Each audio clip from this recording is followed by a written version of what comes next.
प्रेम से बोलिए ओम नमो भगवते वासुदेवाय। श्री कृष्ण भगवान की जय। श्रीमद् भगवत गीता पहला अध्याय अर्जुन विषाद योग। भगवान श्री कृष्ण ने अर्जुन को निमित्त बनाकर समस्त विश्व को गीता के रूप में जो महान उपदेश दिया है, यह अध्याय उसकी प्रस्तावना रूप है।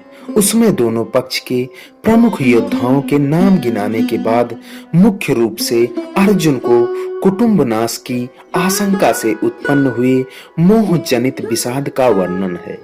धृतराष्ट्र बोले, हे संजय, धर्म भूमि कुरुक्षेत्र में एकत्रित युद्ध की इच्छा वाले मेरे पांडु के पुत्रों ने क्या किया?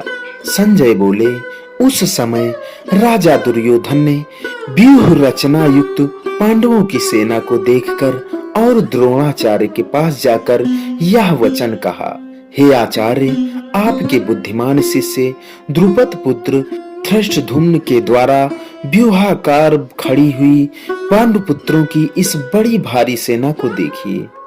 इस सेना में बड़े बड़े धनुषों वाले तथा युद्ध में भीम और अर्जुन के समान सूरवीर, सात्विक और विराट तथा महारथी राजा द्रुपद, धृष्टकेतु और चेकितान तथा बलवान काशीराज, पुरुजित, कुंती भोज और मनुष्यों में श्रेष्ठ शैव्य, पराक्रमी युधामन्यु तथा बलवान उत्तमौजा, सुभद्रा पुत्र अभिमन्यु और द्रौपदी के पांचों पुत्र, ये सभी महारथी हैं। हे ब्राह्मण श्रेष्ठ, अपने पक्ष में भी जो प्रधान हैं, उनको आप समझ लीजिए। आपकी जानकारी के लिए मेरी सेना के जो जो सेनापति हैं, उनको बतलाता हूँ। आप द्रोणाचार्य और पितामह भीष्म तथा कर्ण और संग्राम विजयी कृपाचार्य तथा वैसे ही अश्वत्थामा, विकर्ण और सोमदत्त का पुत्र भूमिश्रवा और भी मेरे लिए जीवन की आशा त्याग देने वाले बहुत से सूरवीर, अनेक प्रकार के अस्त्रों शस्त्रों से सुसज्जित और सब के सब युद्ध में चतुर हैं।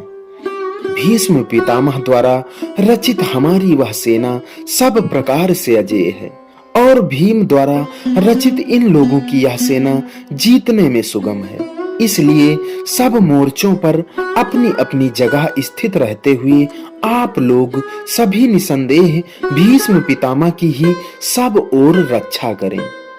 कौरवों में वृद्ध बड़े प्रतापी पितामह भीष्म ने उस दुर्योधन के हृदय में हर्ष उत्पन्न करते हुए उच्च स्वर से सिंह की दहाड़ के समान गरज शंख बजाया। इसके पश्चात शंख और नगारे तथा ढोल, मृदंग और नरसिंघे आदि बाजे एक साथ ही बज उठे। उनका यह शब्द बड़ा भयंकर हुआ।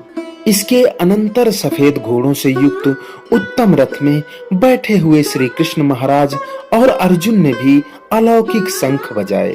श्री कृष्ण महाराज ने पांचजन्य नामक, अर्जुन ने देवदत्त नामक और भयानक कर्म वाले भीमसेन ने पौंड्र नामक महाशंख बजाया। कुंती पुत्र राजा युधिष्ठिर ने अनंत विजय नामक और नकुल तथा सहदेव ने सुघोष और मणिपुष्प नामक शंख बजाए। श्रेष्ठ धनुष वाले काशीराज और महारथी शिखंडी और धृष्टद्युम्न तथा राजा विराट, अजेय सात्यकी, राजा द्रुपद और द्रौपदी के पांचों पुत्र और बड़ी भुजा वाले सुभद्रा पुत्र अभिमन्यु, इन सभी ने हे राजन सब ओर से अलग अलग शंख बजाए और उस भयानक शब्द ने आकाश और पृथ्वी को भी गूंजते हुए धार्त राष्ट्रों के अर्थात आपके पक्ष वालों के हृदय विदारण कर दिए। हे राजन, इसके बाद कपिध्वज अर्जुन ने मोर्चा बांधकर डटे हुए धृतराष्ट्र संबंधियों को देखकर उस शस्त्र चलाने की तैयारी के समय धनुष उठाकर ऋषिकेश श्री कृष्ण महाराज से यह वचन कहा, हे अच्युत, मेरे रथ को दोनों सेनाओं के बीच में खड़ा कीजिए और जब तक कि मैं युद्ध क्षेत्र में डटे हुए युद्ध के अभिलाषी इन विपक्षी योद्धाओं को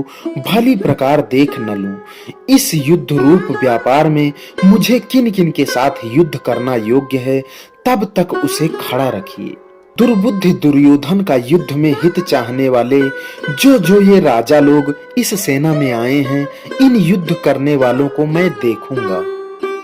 संजय बोले, हे धृतराष्ट्र, अर्जुन द्वारा इस प्रकार कहे हुए महाराज श्री कृष्णचंद्र ने दोनों सेनाओं के बीच में भीष्म और द्रोणाचार्य के सामने तथा संपूर्ण राजाओं के सामने उत्तम रथ को खड़ा करके इस प्रकार कहा कि हे पार्थ, युद्ध के लिए जते हुए इन कौरवों को देख। इसके बाद प्रथापुत्र अर्जुन ने उन दोनों सेनाओं में स्थित ताऊ चाचों को, दादों परदादों को, गुरुओं को, मामाओं को, भाइयों को, पुत्रों को, पौत्रों को तथा मित्रों को, ससुरों को और सुहृदों को भी देखा।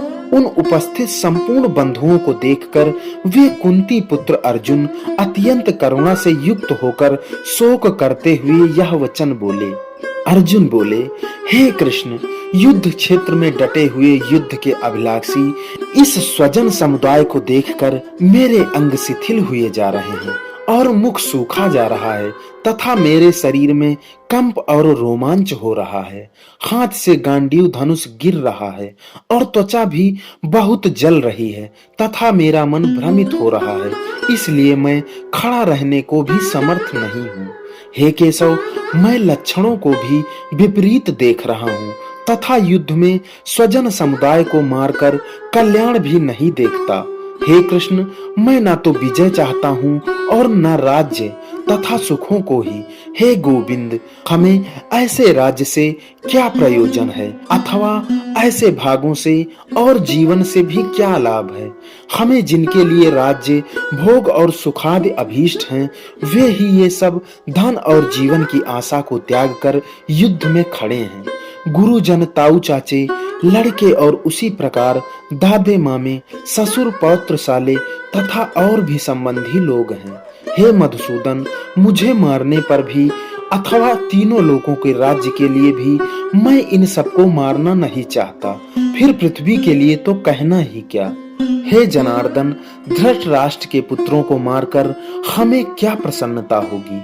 इन अताताइयों को मारकर तो हमें पाप ही लगेगा। अतएव हे माधव, अपने ही बांधव धृतराष्ट्र के पुत्रों को मारने के लिए हम योग्य नहीं हैं, क्योंकि अपने ही कुटुंब को मारकर हम कैसे सुखी होंगे। यद्यपि लोभ से भ्रष्ट चित्त हुए ये लोग कुल के नाश से उत्पन्न दोष को और मित्रों से विरोध करने में पाप को नहीं देखते, तो भी हे जनार्दन, कुल के नाश से उत्पन्न दोष को जानने वाले हम लोगों को इस पाप से हटने के लिए क्यों नहीं विचार करना चाहिए। कुल के नाश से सनातन कुल धर्म नष्ट हो जाते हैं। धर्म के नाश हो जाने पर संपूर्ण कुल में पाप भी बहुत फैलता है। हे कृष्ण, पाप के अधिक बढ़ जाने से कुल की स्त्रियां अत्यंत दूषित हो जाती हैं और हे वासणे, स्त्रियों के दूषित हो जाने पर वर्ण संकर उत्पन्न होता है। वर्ण संकर कुल घातियों को और कुल को नरक में ले जाने के लिए ही होता है।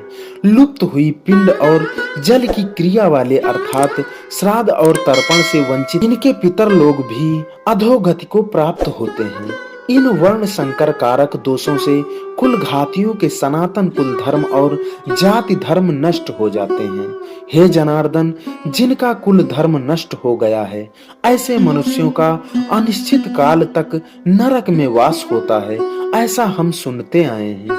हाँ, शोक हम लोग बुद्धिमान होकर भी महान पाप करने को तैयार हो गए हैं, जो राज्य और मुख के लोभ से स्वजनों को मारने के लिए उद्धत हो गए हैं। यदि मुझ शस्त्र रहित और सामना न करने वाले को शस्त्र हाथ में लिए हुए धृतराष्ट्र के पुत्र रण में मार डालें तो वह मारना भी मेरे लिए अधिक कल्याणकारी होगा। संजय बोले, रणभूमि में शोक से उद्विग्न मन वाले अर्जुन इस प्रकार कहकर वाण सहित धनुष को त्याग कर रथ के पिछले भाग में बैठ गए। इस प्रकार उपनिषद, ब्रह्म विद्या तथा योग शास्त्र रूप श्रीमद् भगवद गीता के श्री कृष्ण अर्जुन संवाद में अर्जुन विषाद योग नामक प्रथम अध्याय संपूर्ण हुआ। बोलिए भगवान श्री कृष्ण की जय। तो माताओं, बहनों, दोस्तों, मित्रों, आशा करता हूँ प्रथम अध्याय आपको पसंद जरूर आया होगा। आपसे निवेदन है, चैनल को अभी तक सब्सक्राइब नहीं किया है तो सब्सक्राइब जरूर करें, वीडियो को लाइक करें, कमेंट में जय श्री कृष्ण या जय श्री हरि लिखना ना भूलें। इसी के साथ विदा लेते हैं, मिलते हैं अगले अध्याय में। तब तक के लिए नमस्कार, जय श्री कृष्ण।